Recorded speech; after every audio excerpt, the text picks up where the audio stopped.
방금 전에 유병현 목사님이 강의하시면서 일론 머스크 얘기를 하셨잖아요. 그 얘기 듣는 순간 제가 깜짝 놀랐습니다. 내용이 그렇더라고요. 인공지능이 문명의 가장 큰 위험이 될 수 있다. 규제에서 벗어난 AI 개발은 핵폭탄보다 더 위험하다. 근데 지금 핵폭탄보다 더 위험한 걸 저보고 가르쳐주라고 얘기하는 거예요. 일강에서는 덜 접촉하고 더 접촉하게 해놓고 저보고는 육신적으로 아예 그냥 목사님들한테 AI 어떻게 쓰는지 공개해라. 지금 이거잖아요. 그죠? 항상 어디 친구에 가거나 세미나 하면은 저는 이렇게 빌런 역을 맡습니다. 그래서 맡겨진 시간 제가 최선을 다해서 그 대신 제가 또 영남 친교회에도 전도사로 좀 오래 있었기 때문에 지역 특성을 좀 이해할 수 있어서 일단은 영남 친교회 목사님들에게 직접적으로 좀 필요한 걸 제가 준비했고요. 이 세미나 준비할 때도 어느 목사님이 요즘 부교육자가 참 부족하고 어려운데 담임 목사 혼자 교회 사역하기 어렵다. 그래서 부교역자를 대신할 수 있는 좀 AI에 대해서 좀 가르쳐달라. 네, 그래서 제가 오픈하였습니다. 우리 교회 부교역자 많거든요. 그래서 올해 안에 다 제가 자를 수 있겠다 생각을 해서 자신있게 준비 한번 해봤는데요. 먼저 여러분 교재를 좀 펴주시면 교재 제가 빨리 한번 설명을 드리고 나머지 교재를 참고하시고요. 시간이 너무 짧기 때문에 그 목차 부분입니다. 혹시 제 부분이 몇 페이지로 되어 있죠? 목차 한번 보시면은요, 30페이지쯤 되겠네요. 목차 부분을 한번 보시면 제가 오늘 어떻게 강의할 건지 간략하게 설명을 드리고 그 다음에 실질적으로 어떻게 하는 부분인지 좀 말씀을 드리도록 하겠습니다. 지금 AI 이론적인 것들은 아까 앞에서 다 했기 때문에 책을 참고하시면 좋겠고요. 제가 좀 하고 싶은 거는 AI 목회 현장에서 활용하기, 그래서 설교 본문 분석하기, 설교 아웃라인, 설교 원고 작성, 이 원고 작성은 다른 작성입니다. 설교 원고 평가받기, 설교 후 설교문 만들기, 이건 이제 다른 내용이고요. 칼럼, 그 다음에 설교 후 기도문, 설교 내용 다 하지 말한 것들만 제가 다 올려놨어요. 그래도 일단 해야 될 것 같고요. 그 다음에 설교가 끝나고 나면 요즘 릴스라고 그래야 되나, 짧게 1분 영상. 그죠? 1분 영상을 요즘 교회들은 설교를 다 안 보여줍니다. 그냥 내가 한 설교 1분짜리로 요약해서 보여주고 관심 있으면 원본 영상 보기 하는데 이게 옛날에는 한 3시간 걸렸어요. 1분짜리 릴스 만드는데 40분짜리 설교 들으면서 토막내서 고쳐야 됐잖아요. 근데 이제는 이 브루라는 이 프로그램에 넣으면은 2분 안에 1분짜리 릴스를 만들어줍니다.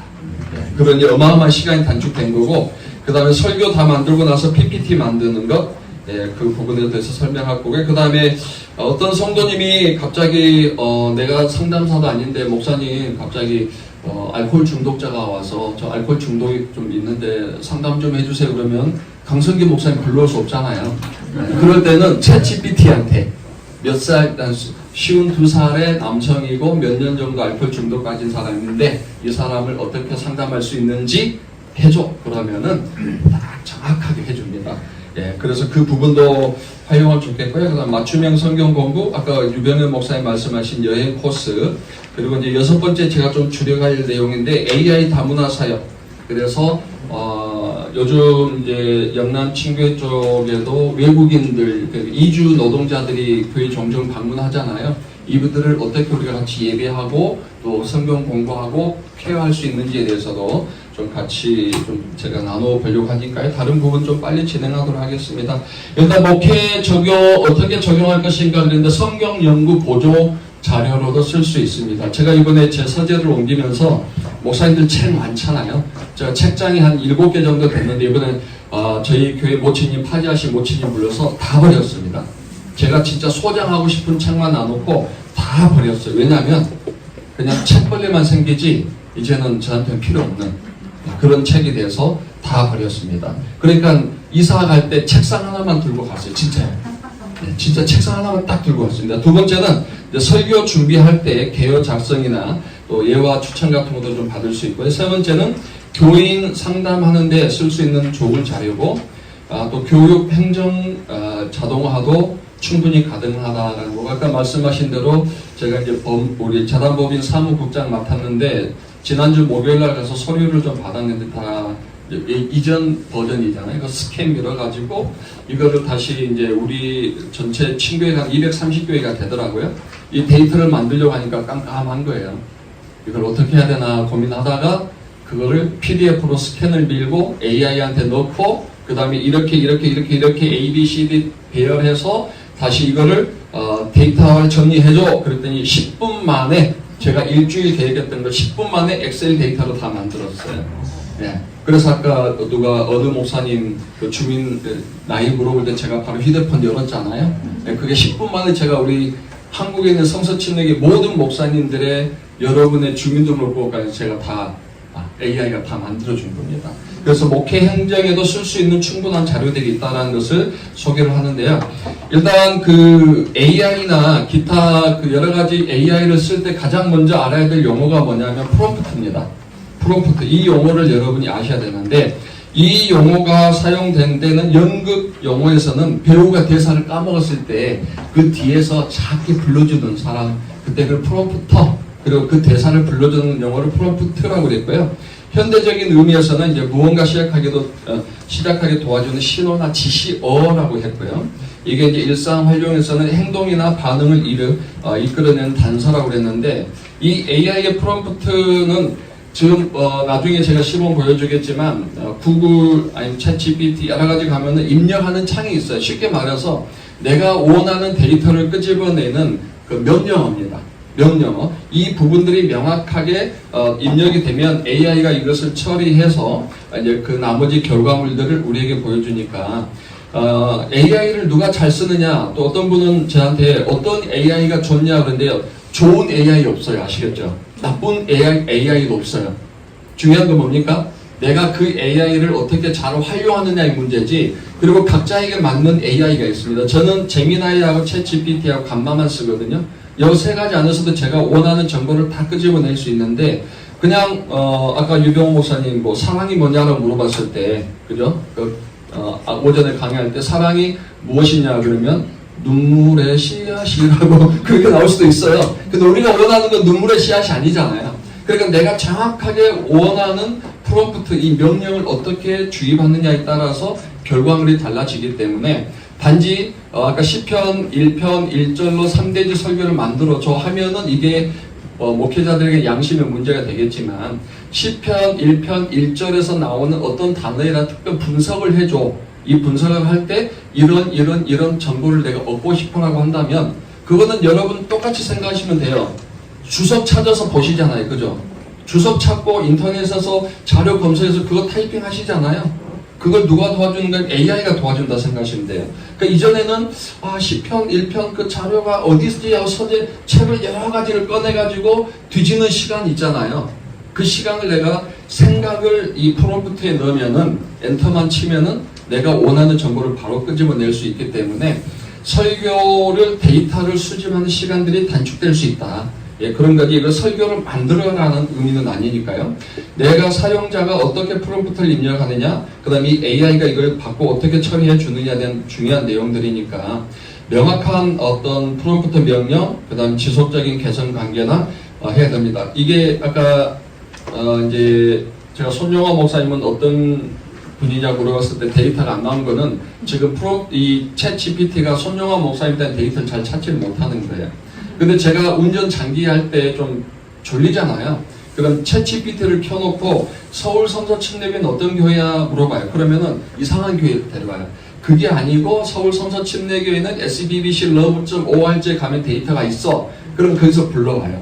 그래서 서울 성서 침례교회에 대해서 제가 계속 사전 입력을 하는 거예요. 앞으로 누가 물어보면 서울 성서 침례교회는 뭐 이렇게 쫙 입력을 다시 대답해봐. 그럼 또 대답해요. 그리고 나서 또 서울 성서 침례교회 이승록 목사는 어떤 사람이야? 그러면 또 제가 좀 뜨겁지만 다 입력을 해요. 이게 왜 중요하냐면요. 여러분 나중에 챗 GPT 가지고 여러분 교회 검색하거나 여러분 이름 한번 알려줘 하면 다른 사람 얘기예요. 아까 이상도 목사님도 주한의 교회 이상도 목사님 누구야 그랬더니 주한의 장로교회 목사, 장로교회인데 없는 이상돈을 만들어내서 저서까지 얘기하는 거예요. 근데 가끔은 우리 성서 침례교회가 이단 쪽에 많이 휘말리잖아요. 성경 침례 교회와 같은 교단 이렇게 만들어 놓으면 다 이단으로 들어가니까 여러분이 지속적으로 여러분 교회, 여러분의 그 프로필들을 AI한테 계속 주입을 하세요. 그러면 이게 AI가 나중에 이제 손들고 제가 서울 성서 침례교회 이승록 목사 어떤 사람이야 그럼 제가 주입한 대로 대답을 해줘요. 그게 이제는 유튜브에다 여러분이 영상을 올리고 그 다음에 또 뭐 네이버나 SNS에 여러분 소개하는 거 있잖아요. 아까 이게 좀 이제 안 찾아요. 다음에서 검색 안 해요. 저도 다음을 많이 쓰는데 다음에서 안 찾고 이제는 챗 GPT한테 바로 물어볼 때 이 GPT한테 내가 프롬프터로 나에 대해서 어떻게 영양 소개를 만들어 놓냐가 이제 굉장히 중요한 거예요. 그러니까 이 챗 GPT는 양심이 없습니다. 아시겠죠? 거짓말 잘해요. 그러니 내가 주입한 대로 넣어놓지 않으면 앞으로는 내가 제3의 이승록이 나올 수도 있다는 거예요. 그래서 지속적으로 여러분이 교회나 여러분 어떤 데이터들에서 정확한 응답이 나올 수 있도록 반복 교육을 시켜야 된다. 네, 이게 중요한 내용이고요. 이제 제가 한번 실전으로 들어가 볼게요. 유봉호 목사님이 4월 달에 디모데전서 5장 1절 가지고 친교회 때 강의를 하셨어요. 그래서 제가 그거를 가지고 AI를 가지고 설교를 이제 만들어 보려고 장난을 좀 쳤습니다. 쳤는데 프롬프트에 이렇게 입력했습니다. 디모데전서 5장 1절에서 늙은이를 꾸짖지 말고라고 했는데 여기서 말하는 꾸짖다의 원어 분석과 그 당시의 성경 외에 다른 곳에서 사용된 예를 찾아라. 자, 여러분 이제 인터넷을 찾으려면 시간이 얼마나 걸릴까요? 이 꾸짖다라는 것은 성경의 말로 성경 외에서 어디서 찾았는지 고전 다 찾아야 되잖아요. 이렇게만 프롬프트를 제가 입력했습니다. 그랬더니 이제 꾸짖다의 언어 분석이 나오기 시작하죠. 헬라어로는 에피플레소이고 언어적 분석, 언어학적 특성, 그 다음에 문법적 형태까지 다 이렇게 만들어줍니다. 지금. 그리고 70인역의 영례에서는 또 잠언에서는 지혜서에서는 이런 의미로 썼다고 하고 지금 제가 몇 줄밖에 얘기 안 했는데 어마어마한 자료들 토해내는 거예요. 신약 성경의 유사 개념으로 썼던 장절 그 다음에 그 문구들을 설명을 해줍니다. 자, 그리고 헬레니즘 문헌에서의 이 용례가 플라톤의 저서에서는 어떻게 썼는지, 아리스토텔레스에서는 이 단어를 어떻게 썼는지, 그 다음 이소크라테스는 소크라테스가 다른 사람입니다. 소크라테스는 철학자이고 이소크라테스는 교육자예요. 이 교육자가 다른 사람들에게 부모를 꾸짖다라는 단어를 쓸 때는 어떤 의미에서 이 꾸짖다를 썼는지에 대해서 그 문헌을 지금 가져와 준 거예요. 이건 우리가 보통으로는 찾을 수 없는 데이터들이잖아요. 이걸 지금 이 짧은 프롬프트 안에서 찾아줬다라는 거예요. 그리고 디모데전서 5장 1절 2절에서 문맥적 해석을 늙은이, 아버지, 여성들, 젊은이가 어떤 시대적 의미로 가지고 있는지 딱 보여줍니다. 그리고 목회 신학적 함의에서 존중의 원칙, 이 적용점들을 끄집어내 주더라고요. 그리고 결론은 경청의 문화, 세대 간의 멘토링, 갈등 해결, 그다음에 은혜의 소통이 있어야 된다라는 이 부분까지 만들어 주는 거예요. 어마어마한 자료들을 단 아까 프롬프터 한 문장 안에서 찾아낼 수 있다라는 거죠. 자, 그래서 이제 이 부분들을 가지고 설교 데이터들 많이 좀 검색해 보시면 제가 뭐 주석, 카리스 뭐 그런 주석들 찾지 않아도 이 충분한 데이터들을 많이 뽑을 수 있고, 제가 여기서 이걸 다른 교단에서는 강의하면 이걸 얘기 안 하는데 우리 성서 침례교회 목사님들 앞에서 하는 얘기 뭐냐면 분별력이 있기 때문에 그래요. 챗 GPT가 이거를 끄집어냈을 때 이게 가짜인지 진짜인지, 그 다음에 내가 이걸 인용해야 될지 인용하지 말아야 될지에 대한 분별력이 있다고 믿기 때문에 제가 이거 자료 이렇게 검색해 보십시오 하는 거지, 사실 다른 교단 같으면은 우리처럼 어떤 그 설교의 틀들을 못 잡고 있잖아요. 그 무조건 갖다 쓰는 거예요. 무조건 갖다 쓰다 보면 나중에 이제 큰 코 닥치고, 여러분들이 주보에 이제 그 쓰잖아요. 어떤 그 주보 제목 쓰고 설교 제목 쓰고 본문 넣으면 우리 청년들은 챗 GPT에다가 넣어봅니다.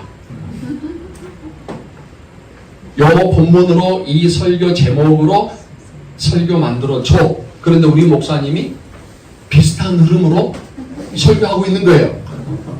그러면 우리 목사님 챗 GPT로 설교 준비했구나 하는 순간 목회 사명 끝난 거예요. 생명 끝나는 거예요. 그래서 여러분, 연구는 이걸로 하시되 철저하게 여러분이 검증하시고 데이터를 사용한다 생각하셔야 되지, 그걸 컨트롤 C, 컨트롤 V 하면 안 됩니다. 몇 번은 청년들이 속을 수 있지만 단 그 성도 중에 한 사람이라도 이게 챗GPT나 다른 AI로 만든 설교라고 생각하잖아요. 그럼 성도들은 이제 목사님이다 모든 영적 권위는 끝나는 거예요. 그래서 이 부분들 여러분이 잘 생각하시고, 저는 이 부분을 제일 많이 활용합니다. 저는 제 설교가 보통 A4로 5장 반 정도 100% 다 타이핑을 하거든요. 그다음 토요일날 밤 11시까지 원고를 거의 90%는 다 외웁니다. 네. 그러고 나서 이제 주일날은 그 큰 대지만 보면서 편하게 가는데, 이 설교 원고를 아까 챗 GPT에다 넣는 거예요. 그리고 이제 내 설교 평가를 한번 미리 해보는 겁니다. 네.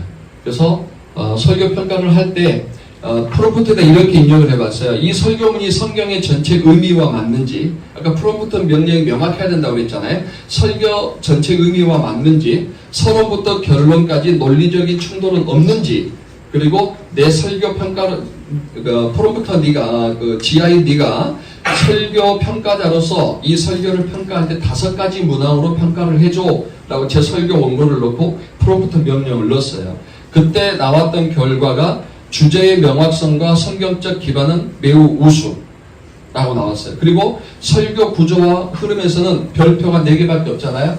그 이유가 뭐냐면, 다만 후반적 적용 전 짧은 요약 정리가 있었다면, 그러니까 설교를 끝나고 성도들한테 적용하기 전에 이 설교가 어떤 내용인지 짧게만 좀 요약해서 한 번 더 그 설교 내용을 얘기해 줬다면 더 강한 결단 유도를 이끌 수 있었을 것이다 라고 보여주는 거예요.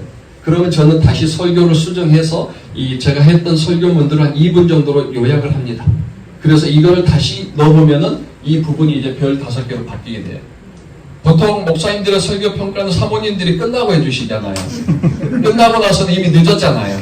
그죠? 그런데 이제는 사모님한테 평가받기 전에 AI한테 먼저 내 설교에 대한 부분들을 충분히 검토를 해보는 겁니다. 그 다음에 그리고 감정적인 울림, 공감력 어떠냐, 이런 부분들, 그 다음에 회중 참여 유도와 적용은 어떠냐, 언어 사용과 설교자 인격에 대한 부분들 어떠냐, 딱 이렇게 본인이 이 5가지 항목을 스스로 만들어준 거예요. 만들고 나머지 평가를 해주니까, 내가 어떤 부분에서 좀 이게 약하구나, 아니면은 서론과 결론의 논리적인 충돌이 있구나를 다 잡아주거든요.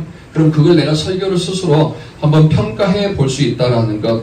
이게 지금 AI를 쓸 수 있는 설교에 쓸 수 있는 가장 좋은 부분 중에 하나가 아닌가. 그래서 제가 한번 그랬습니다. 야, 장두만 목사님보다 더 인격적으로 평가 잘해주는 그랬어요. 저희는 장 박사님 앞에 설교가 엄청 무서웠거든요. 그냥 원고 집어 던지고 이것도 설교야 하고 나가버릴 때도 있었어요. 근데 얘는 절대 그러지 않아요. 아까 유병재 목사님 얘기한 것처럼 저를 살살 달래면서 좋은데 이게 좀 약하네, 이것 좀 보강해볼래, 이렇게 하니까 장 박사님도 천국에서 보내실 것 같아요. 정말 탁월하게 잘해줍니다. 저는 항상 제 설교를 한 번씩 넣어봐요, 이렇게. 그러니까 성도들이 전달력은 저의 문제지만 원고에 있어서는 성도들이 굉장히 더 좀 많은 기대감과 성도들에게 풍부한 또 정확한 정보 데이터를 줄 수 있다는 거고요. 그 다음에 이제 설교 자료를 활용한 파워포인트 제작인데, 이거 그냥 감마라는 프로그램이 있습니다. 그거를 쓰시는데, 어떻게 하시냐면요. 이제 설교, 물론 원고는 다 나와야 되겠죠. 근데 원고가 복잡한 분들이 있어요. 제가 설교 세미나는 아닌데, 어떤 목사님들은 한 문장이 6줄 되는 분들도 있더라고요. 나는 오늘 학교에 가서 선생님을 만났는데 선생님이 나에게 와서 숙제 있냐고 물어봤고, 숙제 안 해서 우물가에 가서 숨어있다가 수업 끝날 때까지 왔다 나중에 뒤지게 맞았다. 이렇게 되니까 AI가 어디서 문장을 꺼내야 될지 모르는, AI도 문장이 분석이 안 되는 경우가 많아요. 그래서 가급적이면 설교 원고를 만들 때는 최대한 심플한 문장을 만들어야 된다. 그래야 성도들도 이해하기 쉽고, 그 다음에 이 AI가 그 문장을 이해할 때도 좋고요. 목사님들에게 제가 한 가지만 부탁드려 보는데요. 설교 끝나고 혹시 본인 설교 다 들어보신 분 계세요? 예, 들어보셔야 됩니다. 들어보시되 뭘 들어보시냐면, 내가 여기서 설교 정말 잘했어가 아니고 30분 동안 설교할 때 내 문장이 완성체 한 센텐스로 완성된 문장이 몇 개인가 봐보세요. 제가 볼 때 50% 안 됩니다. 거기 있잖아요. 저기 이렇게 돼요. 그러나 하나님께서 우리를 사랑하셨고 아들 예수 그리스도를 우리 위해 보내주셨습니다라는 이런 문법적 센텐스가 완성되는 목사님들이 많지 않아요. 근데 그거 철저하게 훈련하셔야 됩니다. 그거 훈련하지 않으면 AI도 검증이 안 되지만 제가 나중에 말하는 이제 번역에 가서는 엉망이 되는 거예요. 그래서 목사님들은 설교하실 때 문장을 완성하는 것을 연습하셔야 된다. 그러려면 센텐스가 짧아야 된다. 최대한 단순하게끔 짧게 가셔야만 그 문장이 완성되고 사람도 이해하기 좋고 기계도 이해하기 좋다라는 것입니다. 제가 이제 제 설교문을 그 챗 GPT에다가 설교문을 다 넣습니다. 제가 아까 이제 설교 평가를 받았잖아요. 그 다음은 제 설교문들을 챗 GPT에다가 입력을 하고 이것을 PPT로 만들고 싶은데 초안으로 만들어줘라고 얘기합니다. 그러면 챗 GPT가 12페이지로 만들어줘 그러면은 초안을 만들어줘요. 그 초안을 만들어서 이제 감마에다 넣었을 때 이 결과가 나왔어요. 그냥 빨리만 보여드릴게요. 제가 원하는 설교 라인대로 이렇게 다 PPT를 만들어주는 겁니다. 아까 말씀드린 대로 부교육자들이 있으면 부교육자가 이제 설교 원고를 넘기면 방송실에서 만들어줄 수 있는데 부교육자가 없는데 대신할 수 있는 AI를 소개해달라 그래서 제가 이걸 보여드리는 건데요. 이렇게 그냥 깔끔하게 만들어줘요. 그리고 이제 글자 크기나 일부 부분들만 여러분들이 수정하면은 그냥 내가 설교 원고 끝나고 챗 GPT에 넣어서 감마에다 옮기는 순간 10분 안에 PPT가 다 완성이 됩니다. 그래서 굉장히 활용하기 좋은 그런 부분들이고요. 한 가지는 더 이제 제가 좀 이거를 영상을 소개를 해드려야 되는데 이제 브류라는 영상인데요. 설교 오전 혹시 그 광고 다 요즘은 교회 이제 목사님들이 하시잖아요. 근데 이 부분들을 목사님들이 하지 않고 AI가 대신 영상 광고를 만들어주게 할 수 있습니다. 제가 안양교에 있을 때 두날개 양육 시스템 교육받고 두날개에서 그때 교회 광고를 영상으로 하라고 그래서 그 영상 만드는데요. 토요일날 주보 나오고 영상 찍고 편집하면은 5-6시간 걸려요. 3분짜리 영상 만드는데 죽는 줄 알았어요. 그런데 지금은 그렇게 하지 않고요. 그냥 이 프롬프트 안에 그 주보 광고들을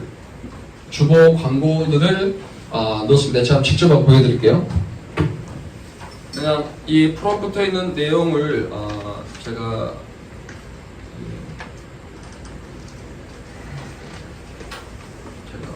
그대로 빨리 보여드리겠습니다. 이 브루라는 AI가 있거든요. 이곳에 여기 새로 만들기 넣으시고 지금 제가 나중에 할게요.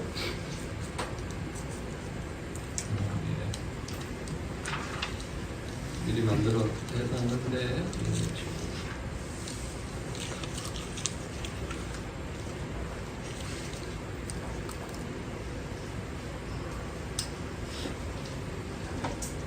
미리 제가 해놨었는데 이게 좀 충분히네요. 죄송합니다.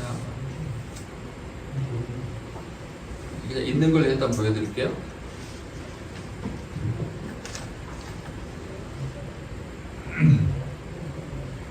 TV로 소개가 나가네요.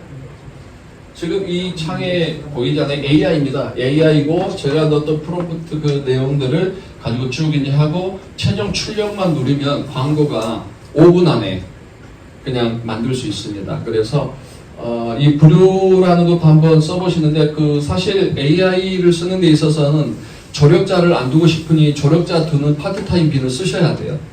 챗 GPT도 4, 5 정도 쓰시려면은 29,000원 정도. 감마 좀 이 아까 PPT 만들어주는 AI도 25,000원 정도. 이것도 이제 브루도 어느 정도 회원 가입해야만 시간을 길게 쓸 수 있는데 조력자를 안 두시는 대신에 대신 이런 AI에 대한 일부 좀 유료 버전들은 쓰셔서 사용하시면은 좋을 것 같고요. 제가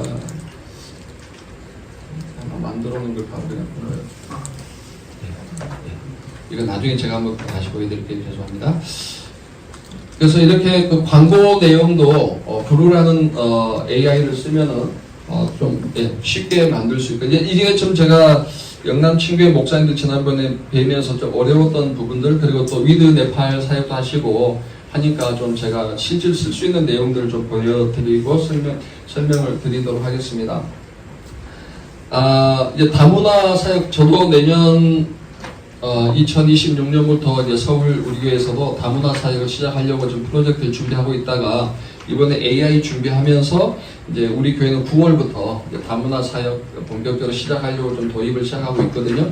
그게 뭐냐면 첫 번째는 예를 들어서 갑자기 외국인이 우리 교회 방문했다. 그럼 그 외국인은 그냥 아무 알아듣지도 못하고 예배 시간에 앉아있어야 되는 답답함이 있잖아요. 그런데 이 줌을 이용하시면 어떤 외국인이 오더라도 그 나라 언어로 자막으로 예배를 같이 드릴 수 있게끔 해줄 수가 있거든요. 그 부분들을 좀 활용하시는 게 좋겠다라는 생각이 들어서 제가 좀 설명을 드리려고 합니다. 일단은 다 대부분 교회들이 요즘 줌은 가지고 있잖아요. 계정 하나씩. 그리고 줌에다가 한 달에 5,000원만 더 업그레이드를 하면 번역 서비스가 있습니다. 번역 서비스가 있는데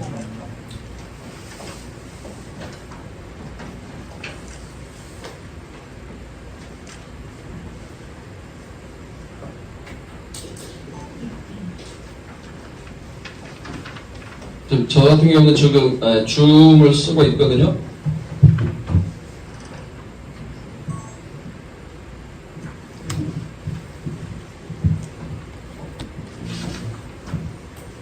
나오죠.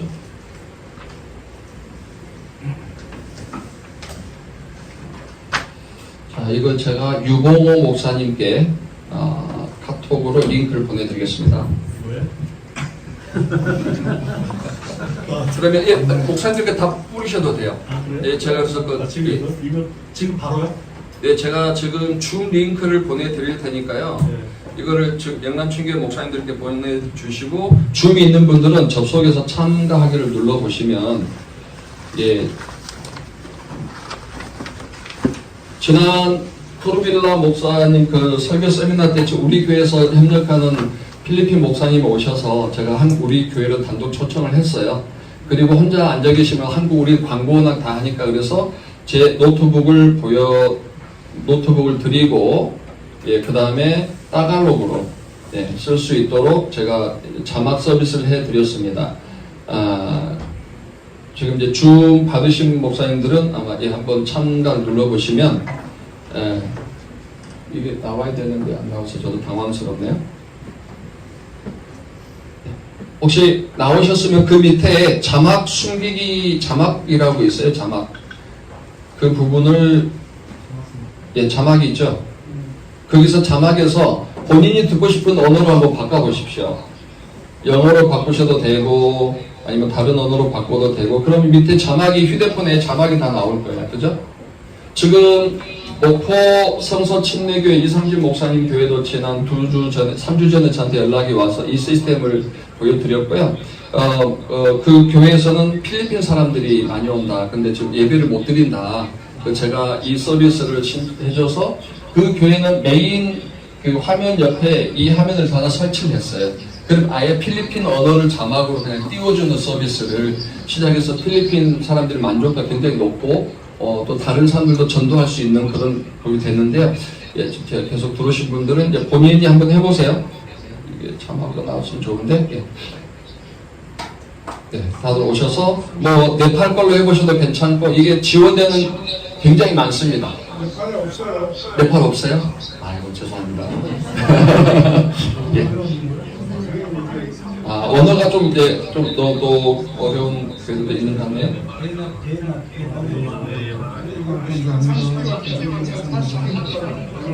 네, 일단은 자막이 되는 거죠? 자막이 다 나오는 거죠? 네. 자, 이제 잠시 멈추시고요. 이거를 어떤 방식으로 하냐면 똑같아요. 교회 방송실에서 이렇게 줌 하나를 계정을 여시고 그 다음에 평소에 오픈을 해놓는 거예요. 그러면 외국인이 오면 어느 나라에서 왔는지만 물어볼 필요도 없고 그냥 그분한테 우리가 당신한테 링크를 줄 테니 뭐 휴대폰 번호를 달라 그래서 방송실에서 그분 휴대폰 번호로 링크만 보내주면 되는 거예요. 나머지는 본인이 자기 나라 언어를 선택하면 되는 거거든요. 그러니까 엄청 쉽죠. 그래서 저도 필리핀 목사님 오셨을 때 서비스를 해드렸고 제가 그분 소개하고 간단한 사역 소개하고 교회 와서 광고했는 말씀 전하셨는데 다 알아보는 거예요. 아까 이승록 목사님이 저 소개할 때 이렇게 소개하셨습니다. 다 아는 거예요. 그러니까 어느 나라 사람이 오더라도 웬만하면 자기 언어로 예배를 자막으로 들 수 있다.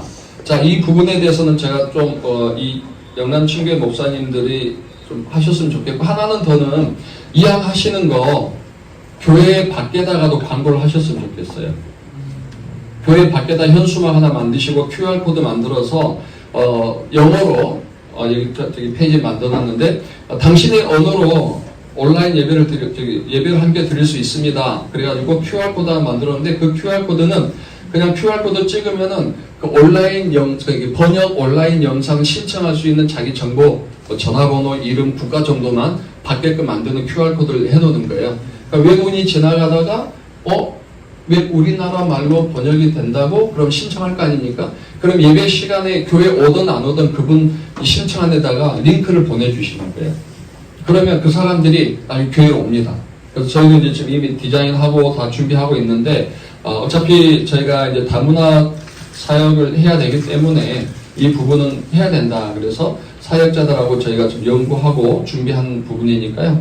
한번 목사님들 겁먹지 마시고 한번 해보시고, 이제 이런 두려움이 있더라고요. 그럼 외국인들 오면 링크는 줄 수 있는데 말은 어떻게 하느냐? 말은 어떻게 하느냐? 라고 얘기하는데, 예, 괜찮습니다. 또 AI입니다. 제가 시범 보여드릴게요. AI에다가, 제가 그 페이지도 넣어놨는데, 제가 이제 들어갑니다. 마이컴, 지금부터 너는 탁월한 동시통역사야. 내가 한국말로 말하면 영어로 말하면 한국말로 동시통역해줘. 시작한다. Alright, I'll be your interpreter from now on. Let's get started. 안녕하세요. Hello, I am a boy. 무슨 일이야?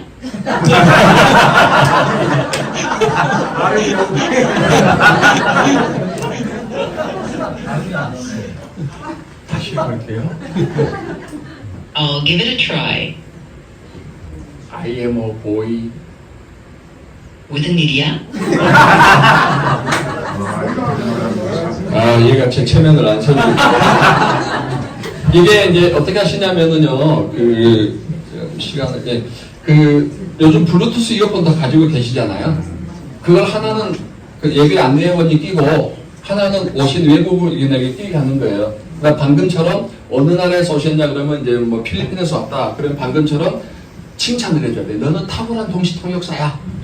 그리고 나서 지금부터 한국말은 따갈로그는 한국말로 통역해줘. 그러면은 제가 한국말로 어떻게 오셨습니까? 그러면 따갈로그로 얘기해 줄 거예요. 따갈로그로 말하면 한국말로 번역해 주니까 어떤 나라가 오더라도 영어는 기본으로 되니까 외국인이 오면은 안내하시는 분들도 편하게 언어로 할 수 있고, 그 다음에 두 번째로는 자막 서비스도 다 할 수 있는 거니까 꼭 한번 해보십사라는 게 제가 추천드린 부분이고요. 예, 방금 제가 휴대폰 외국인하고 이제 통화하는 방법. 예, 그래서 예배에 참석하는 외국인들에게는 링크 서비스를 주면 되고, 교회에 자주 지나가거나 아니면 그 외국인이 오면은 그 전도지처럼 안내 문구를 만들어서 QR코드를 주고, 혹시 친구들 중에 교회에 관심이 있거나 예배 드리고 싶으면 이 QR코드로 정보를 보내주면 우리가 주일날 오전 예배 시간에 이 정보를 링크를 보내주겠다 해서 그분이 예배를 드릴 수도 있고, 그렇게 해서 외국인 사역들을 좀 같이 하셨으면 좋겠다라는 생각이 들어서요. 좀 소개를 해드립니다. 그래서 언어 장벽에 대한 예배 부분들이 좀 좋아질 수 있고, 외국인 성도들의 예배 참여도도 좀 기대할 수가 있고요. 또 다문화 공동체 형성에서 우리가 좀 더 필요한 부분들을 촉진시킬 수도 있고, 이제 교회에서 이 부분들을 좀 지원을 해줘야 되겠죠. 그러니까 통역하는 부분들도 제가 설명을 드렸는데, 어떤 스마트폰하고 요즘 들고 있는 블루투스 이어폰만 있으면, 없어도 사실 스마트폰 들고 하면 되는데 얘가 왜 저를 갑자기 이상하게 만드는지 모르겠네요. 예. 그래서 지금 다양한 언어들이 만들어지고 있고 앞으로도 더 많은데, 지금 제가 테스트해 보니까 챗 GPT하고 제미나이가 잘합니다. 챗 GPT하고 제미나이라는 앱이 번역에 있어서는 정말 탁월하게 잘 하고 있으니까요. 이 부분도 한번 여러분들께서 활용을 해 보시면 좋겠습니다.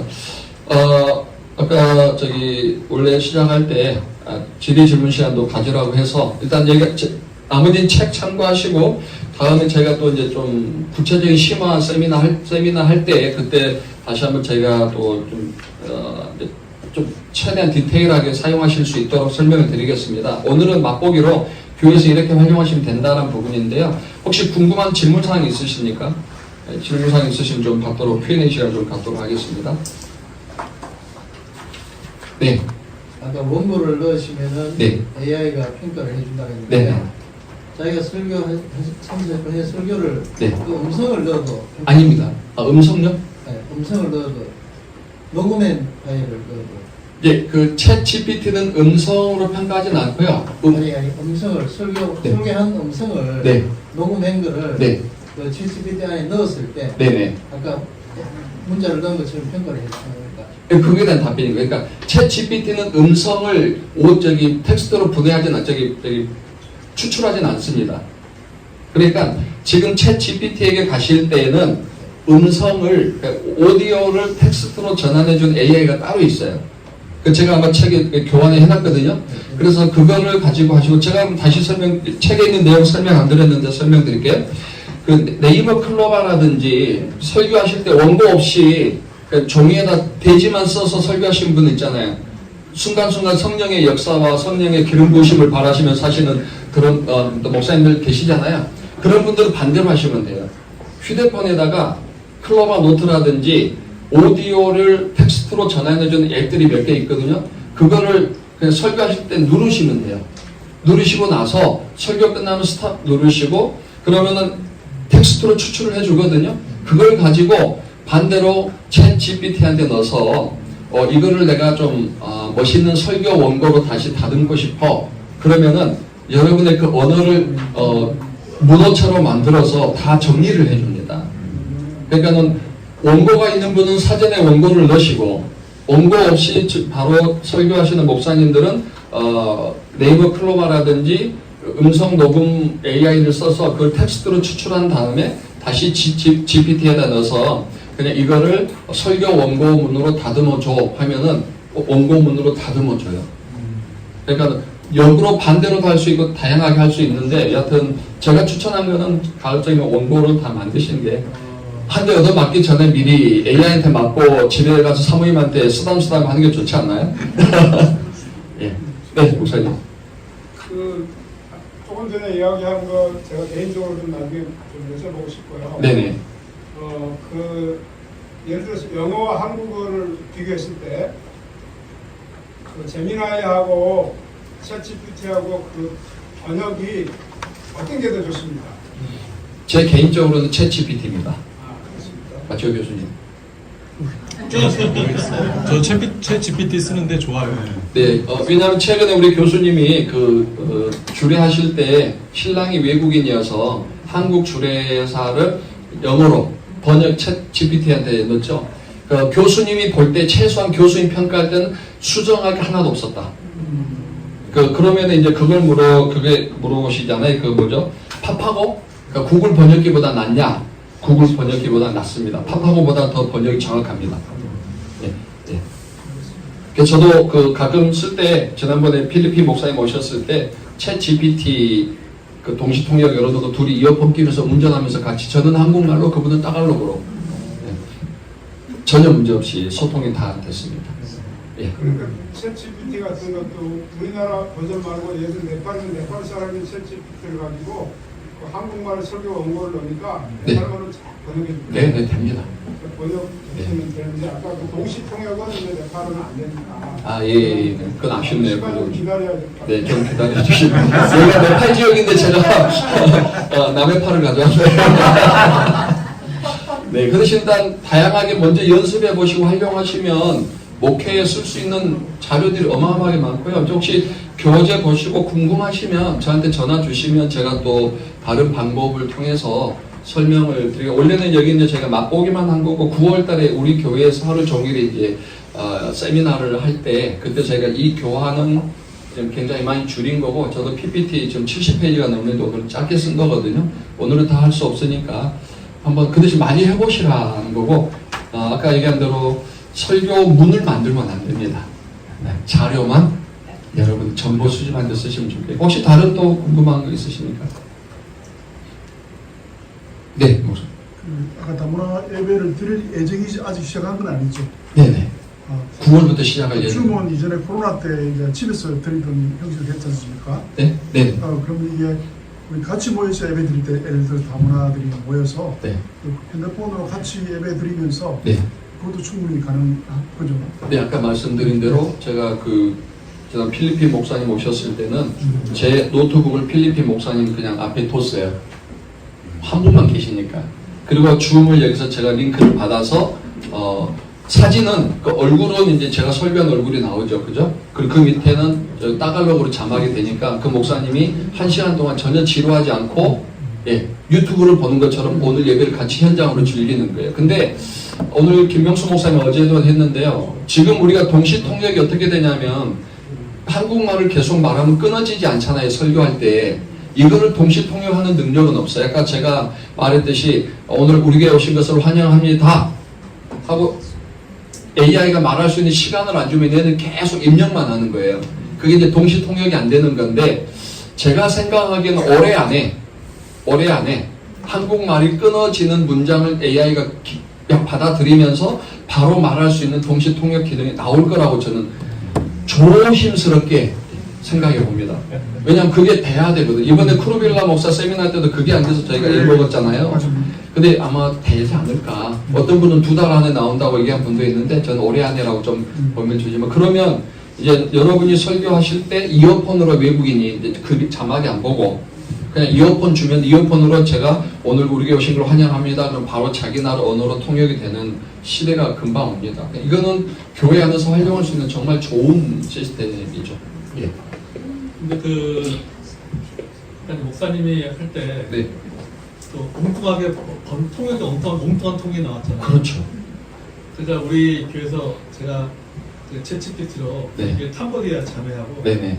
내가 그거를 말하고 그 챗GPT에서 캄보디아로 했는데 그 자매가 그걸 들더니 목사님 이거 완전히 다른데요? 이렇게 이야기하더라고요. 목사님 발음이 안 좋아요. 그러니까 제가 말하려고 하는 게 그거예요. 뭐냐면은 이게 얼마나 정확하게 발음을 하느냐에 따라서 정확한 맞습니다. 통역이 나오지 않을까라는 생각이. 그래서 아까 제가 말씀드린 대로 목사님들이 설교하실 때 문장을 완성하는 훈련을 하셔야 된다는 게 그 얘기예요. 근데 한국 목사님들은 설교가 막 문장이 많이 엉키거든요. 그러다 보니 AI가 판단할 때 문법이 어딘 건지 혼란스러운 거예요.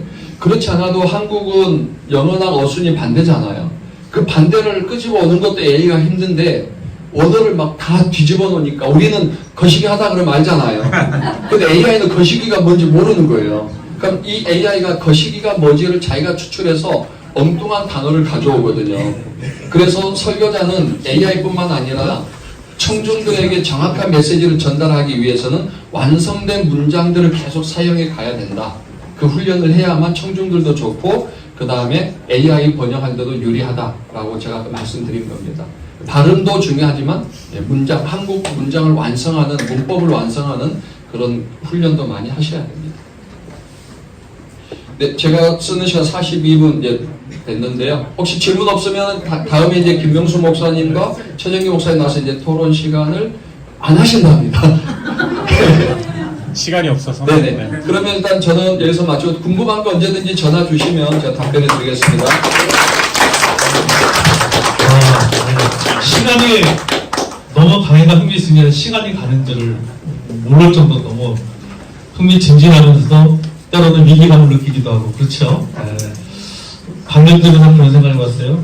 하나님이 지으신 모든 것이 선하며 감사함으로 먹으면 버릴 것이 없다고 했는데 하나님 모든 건 선하지만 인간이 얼마나 그것을 잘 사용할 때 그것이 선할 수도 있고 악할 수도 있다라는 생각을 하게 되었습니다. 이 시간 우리 강의를 마무리하면서요. 우리 그 최정희 교수님 잠깐 우리 나오셨어요. 그래서 이제 신학자 입장에서 우리 역사 신학자, 조직 신학자 입장에서 이제 강의를 좀 마무리하면서 이 챗GPT 신학적인 이런 부분을 잠깐 우리가 좀 듣고 마무리할 시간 같습니다. 이 시간에 챗GPT에 대해서 사정을 조져주시기 바랍니다. 저는 사실 이런 기계라든지 이런 거에 좀 느린 사람이에요. 이런 걸 받아들이고 적용하는데 되게 더딘 사람입니다. 그래서 이렇게 챗 GPT가 나오고 한참 뒤에야 제가 그걸 활용하게 됐는데, 제가 이제 어떤 분에게도 말씀드렸지만 제가 16세기 종교개혁 때 쯔빙글리의 글을 직접 인용하고 연구해야 될 상황에 처했어요. 그러니까 쯔빙글리의 침례론을 제가 지금 논문을 쓰고 있는데, 이 학자로서 논문을 쓸 때 그 원전을 읽지 못하면서 남이 해놓은 글만 가지고 쓸 수는 없거든요. 그건 학자가 아니에요. 예, 쯔빙글리에 대해서 글을 쓰려면 쯔빙글리 본인의 말을 직접 읽고 이해하고 그걸 분석해야 돼요. 그런데 우리가 세종대왕의 그 훈민정음 해례본을 읽으면 같은 한국말이지만 너무 다르잖아요. 한 500년 전에 언어가. 그 뭐 영어로도 셰익스피어 영어를 공부할 때는 그걸 완전히 또 미국 사람이 셰익스피어를 읽으려면 또 공부를 해야 되거든요. 언어가 달라서. 위에를. 네. 그래서 이제 그 쯔빙글리의 글을 역시 보니까 독일어가 이게 그 중세 고지 독일어라는 그 다른 독일어예요. 네. 그러니까 어렵죠. 제가 논문 쓸 때도 그래서 고생을 했는데, 왜냐하면 사전을 찾아도 안 나와요. 네, 독일어 사전을 찾아도 이 단어가 그때는 스펠링이 달랐거나 발음이 달라서 모양이 달라서 해석이 안 되는 겁니다. 그래서 정말 그 동문학자가 옆에 있지 않는 한 그 문헌을 해석하기가 참 어려웠는데, 이걸 어떻게 해야 되나 싶어가지고 한번 혹시나 하고 챗 GPT를 열고 해석을 시켜봤더니 너무 잘하는 거예요. 그래서 현대 독일어, 영어, 한국말로 번역해줘. 그랬더니 촥촥촥 해줄 뿐만 아니라 이 쯔빙글리의 이 문장이 지금까지 논문에서 어떤 식으로 이것이 사용됐는지 그 문장의 역사적 배경, 논쟁의 이게 어떤 역사적 의의, 이런 것까지 재침례파와 어떤 지금 이 논쟁 상황에서 이게 어떤 의의가 있는지까지 다 설명을 해주더라고요. 그래가지고 진짜 깜짝 놀랐습니다. 그래서 저는 이제 학자로서 아주 귀중한 연구 기소를 얻은 것과 같은 그런 생각이 들었습니다. 이렇게 되면 이런 트랜슬레이터가 내 옆에 항상 있는 거잖아요. 그럼 뭐 교구 시대 문헌으로 가건 중세 시대 무슨 라틴어를 읽건 이젠 겁낼 게 없는 거예요. 챗 GPT가 다 도와줄 수 있어요.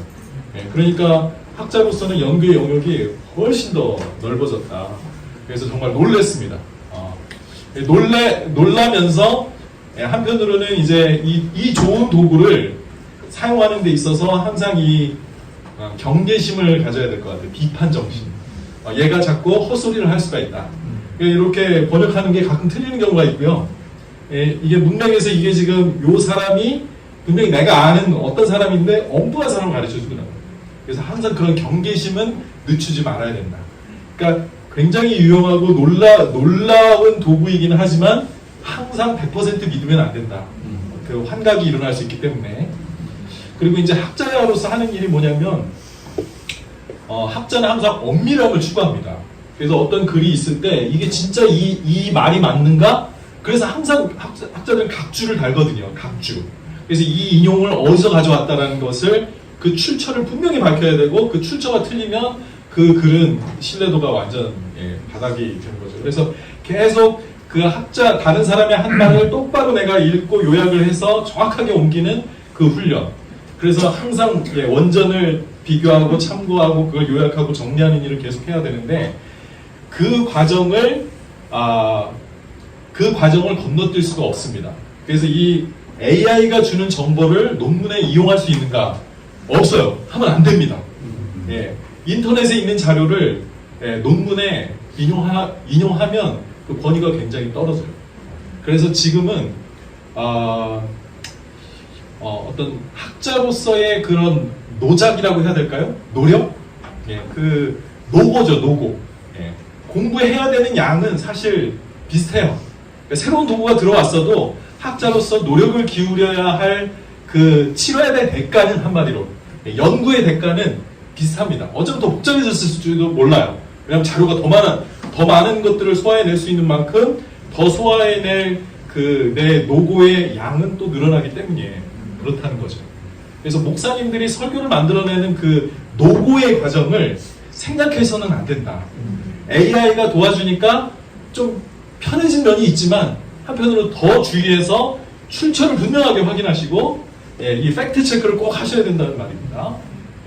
그래서 그런 비판 정신을 갖지 않으면 이게 자꾸 의존하게 되고 거기에 종속되게 되고 내 인생의 컨트롤을 AI에게 맡기는 순간 진짜 엄청나게 무서운 공포 사회가 될 수 있어요. 제가 그 유발 하라리의 왜 넥서스라는 책이 있잖아요. 그 책을 제가 읽었거든요. 그런데 이제 제일 먼저 해주는 이야기가 뭐냐면 그 미얀마에서 로힝야족을 그 미얀마 사람들이 이렇게 인종 청소하려고 했던 일이 있었죠. 그 일이 어떻게 해서 일어나게 되었는가? 2017년에 일어난 일이니까 지금 뭐 챗GPT가 나오기도 전인데 이게 알고리즘 때문에 그렇답니다. 사람들이 이제 페이스북에 좋아요를 누르잖아요. 근데 좋아요를 누를 때 어떤 거에 누르느냐? 건전하고 상식적이고 균형 잡힌 판단은 안 좋아해요. 사람들이 안 좋아해요. 그럼 어떤 거에 사람들이 좋아요를 누를까? 폭력적이고 자극적이고 막 분노를 유발케 하는 그런. 그래서 로힝야족은 진짜 나쁜 놈들이다. 이 이슬람 믿는 이 놈들은 이 미얀마인들의 철천지 원수다. 막 이런 글들만 좋아요를 막 부르고 거기에 사람들이 반응하니까 알고리즘이 계속 그런 거짓 정보를 갖다가 이렇게 올리면서 그 민족 감정이 그렇게 일어나서 로힝야족에 대한 그 인종 말살까지 일어난다는 거죠. 그리고 지금 우리나라에서 일어나고 있는 이 양극화 현상 있잖아요. 뉴스만 보면 이렇게까지 정신이 이렇게 될 것 같지 않은데 왜 저렇게 사람들이 나이 드신 그 태극기 부대 분들이 도대체 좌파는 좌파대로 마찬가지입니다. 그분들은 도대체 어디서 정보를 얻을까요? 유튜브 알고리즘이 갖다주는 그 정보가 계속해서 확증 편향을 일으키는 겁니다. 그 올리는 사람들은 양심도 없어요. AI가 또 그런 그 영상들을 만들어내기도 한다 그래요. 그러니까 무서운 세상입니다. 그러니까 너무나도 쉽게 속아 넘어갈 수 있는 그런 시대에 우리가 살고 있기 때문에 이걸 심지어 사실이 아닌데 사실처럼 말하는 것을 대안적 진리라고 한대요. 이들의 세상에서는 이게 대안적 진리야. 현실은 이렇지만 자기들이 믿는 바는 요거라고 대안으로 제시하는 그 진실을, 그러니까 정치 현상을 자기들 나름의 그것대로 이렇게 설명을 하는 거예요. 그러니까 이제 뭐 트럼프 지지자들이 뭐 그 백악관 쳐들어가서 막 그 뭐 하고 그런 일들이 왜 일어나느냐? 이게 다 이 AI가 만들어내는 그 알고리즘과 이런 것들이 사람들을 이렇게 조종하게 되는 겁니다. 이렇게 그럼 AI가 점점 인간 사회를 컨트롤하게 될 때 인간이 비판 정신을 잃어버리고 여기에 점점 종속되게 되는 것이 우리에게 앞으로 닥칠 유혹이다. 지금은 이제 막 도입되는 시기이기 때문에 우리가 그렇게까지 큰 위협을 느끼지는 않죠. 그런데 유발 하라리가 경고하는 바에 따르면 우리가 성경에서 어쩌면 적그리스도가 이 AI일 수도 있겠다는 생각이 제가 들었습니다. 성경적으로 말하면. 그래서 정말 조심해야 된다. 너무나도 뛰어난 도구이고 너무나도 유용하고 이거 좋은 도구로 사용하면 아주 또 나의 그 영역을 지경을 넓힐 수 있는 좋은 기회가 되지만 여기에 매료돼서 여기에 그냥 빠져버리고 여기에 의존하게 되면 나는 내 인생의 주도권을 여기에 넘겨버리기 시작하는 순간, 왜냐하면 이미 내 인생의 거의 모든 것들이 지금 AI한테 읽혀지고 있습니다. 거기 지금 데이터로 다 들어가고 있어요. 그런 세상에서 점점 나도 모르게 그런 지배권을 점점 더 AI에게 주고 있을지도 모르거든요. 그렇게 돼가고 있거든요. 그래서 항상 여기에 대한 비판 정신을 항상 가지면서 AI를 활용하자. 이것이 저의 생각입니다. 그리고 지금 이제 우리가 전혀 소중하게 생각하지 않았던 것들이 이 AI 세상이 되면서 소중해지는 것들이 있죠. 그게 아까 우리 유봉 목사님 말씀하신 접촉인 것 같아요. 그러니까 요한 2서인가요? 거기 보면 내가 먹으로 쓰고 싶지 않고 얼굴을 보고 너희들과 만나기를 원한다. 이런 말을 하잖아요.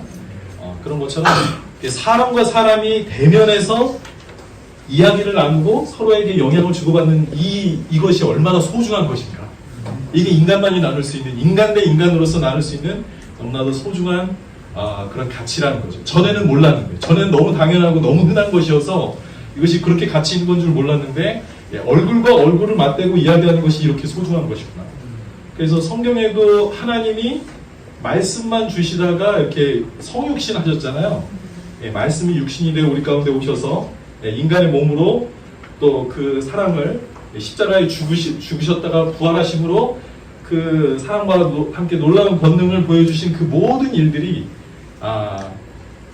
이렇게 몸으로 인바디먼트라고 하는데 그걸 구현해내는 거죠. 복음도 이렇게 우리가 누구를 사랑한다, 형제를 자매를 사랑한다 이게 아니라 이걸 내 삶으로 이렇게 구현해내는 것이 정말 중요해지는 세상입니다. 그래서 복음을 진리로 살아내는 거. 왜냐하면 예수 그리스도가 하나님이 그 막연한 창조주가 인간의 몸을 입고 와서 내가 너희를 이렇게 사랑한다는 사실을 몸으로 보여준 것처럼 우리 교회가 AI는 해줄 수 없는 그 대면의 사랑, 얼굴과 얼굴을 맞대고 나누는 그 사랑의 교제는 교회만 줄 수 있는 세상에 줄 수 있는 정말 소중한 가치다. 그래서 이것을 계속 나갈 때 이 AI가 가져올 그 앞으로의 그 수많은 충격 속에서 사람들이 여기를 피난처로 삼고 여기서 진정한 변화를 경험할 수 있는 그런 교회가 될 수 있지 않을까 생각을 해봅니다. 네.